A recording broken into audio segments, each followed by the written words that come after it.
የሚሰገድለት አንድ አለ። የአክብሮት የጸጋ እያልክ ልቤን አትላጠኝ እባክህ። እኔ የፎረሽኩበት ጫውታ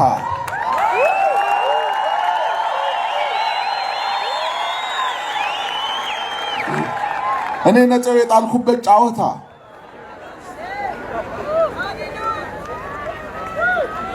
ተማሪ እንኳን ቀድሞ ተፈትኖ ገብቶ ጥያቄው ራሱም ይሁን አይሁን ሲወጣ ግን መልስ ይናበባል እኮ።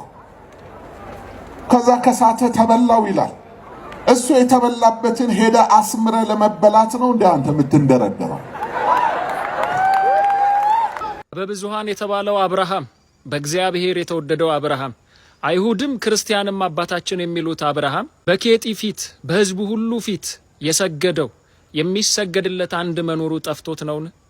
እስራኤል የተባለው ያዕቆብ፣ ያ በእግዚአብሔር የተወደደው ከእግዚአብሔር ጋር የታገለው ያዕቆብ በወንድሙ በኤሳው ፊት 7 ጊዜ ወደ ምድር እየወደቀ እየተነሳ የሰገደው የሚሰገድለት አንድ መኖሩን ጠፍቶት ነበርን?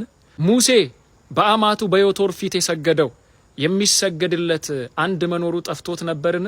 እግዚአብሔር እንደ ልቤ ያለው ዳዊት በብላቴናው ፊት 3 ጊዜ በምድር እየተደፋ እየተነሳ የሰገደው የሚሰገድለት አንድ ጠፍቶት ነበርን?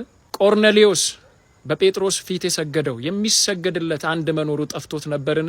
ዛሬም የሚሰገድለት አንድ መኖሩ ጠፍቶን አይደለም። ብቻ እግዚአብሔር ማስተዋሉን ያድልህ።